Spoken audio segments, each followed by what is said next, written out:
Miraç nedir? Peygamberimiz miraca çıkmış mıdır? Miraç, göğe çıkma, göğe doğru yükselme ifade eder.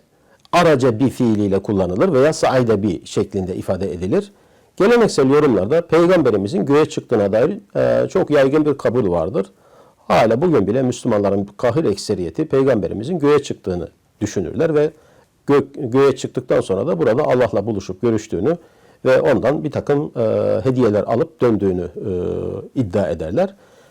Miraç olayı İsra ile birlikte anlatılır. Kesinlikle İsra ile uzaktan yakından alakası yoktur. Sebebi şudur: İsra adından anlaşılacağı gibi gece yürüyüşü, gece yaşanan hadise, Miraç anlatıları ise gündüz vakti Peygamberimizin gördüğü öğlen uykusundaki rüyadan başka bir şey değildir arkadaşlar. Bir bu. İkincisi de Miraç hadisesi İsra olayından sonra yaşanmış olay gibi anlatılır. Halbuki Miraç'la ilgili anlatılar İsra'dan çok daha önceki döneme ait rüyadır. Ama ne hikmetse birisi gece, birisi gündüz. Birisi İsra olayından en az 4-5 sene önce bir rüya ama sonradan İsra hadisesinin akabinde yaşanmış bir olay gibi anlatılmıştır. Peygamberimiz kesinlikle göğe çıkmamıştır, çıkarılmamıştır. Bu Kur'an'a da aykırıdır bu iddia. Nitekim de İsra suresinin 93-94. ayetlerine bakarsanız burada Peygamberimizin müşrikler göğe çıkmasını istiyorlar mucize olarak ve Kur'an'da göğe çıkmadığını söylüyor. Peygamber göğe çıkmadığını söylüyor Kur'an-ı Kerim. Miraç hadisesinin Kur'an'la uzaktan yakından alakası yok. Buna rağmen bu hadise getirilmiş, İsra ile birlikte yaşanmış olay gibi anlatılmıştır. Kesinlikle doğru değildir. Bu birinci söylemem gereken husus. İkincisi ise Miraç'la ilgili anlatılar ilk önce İbn-i İshak'tan geçer ve Miraç kavramı da zaten erken dönem kaynaklarda yoktur. Sahabe böyle bir olayı bilmez çünkü sahabe döneminde yaşanmamıştır da o yüzden. Bu bir inanç konusu da değildir.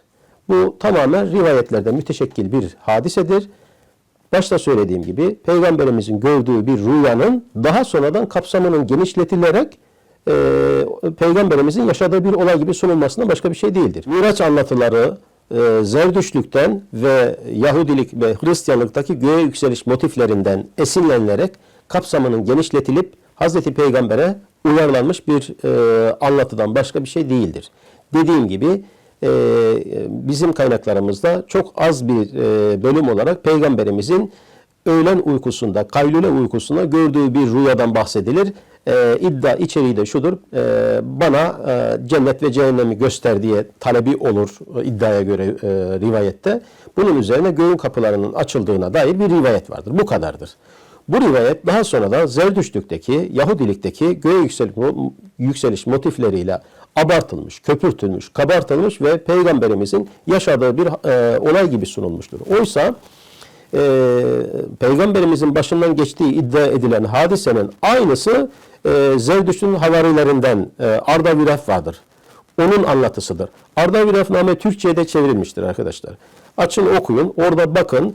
Ardaviraf'ın cennete, cehenneme ve Araf'a yolculuğu vardır.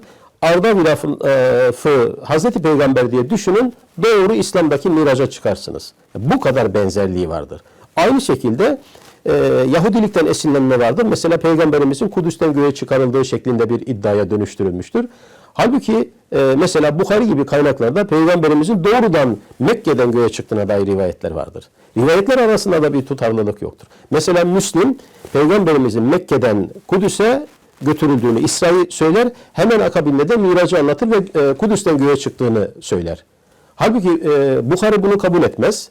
Bukhari bu rivayeti sahih görmez. O doğrudan Peygamberimizin İsra'dan farklı olarak göğe çıktığını iddia eder. Dolayısıyla da Miraç'la ilgili benim burada anlatmak istediğim İsra ile alakası yoktur ve bu tamamen de rivayetlerde müteşekkil bir kurgudur, bir iddiadır. Asla da Kur'an'a dayanmaz ve bir inanç meselesi de değildir.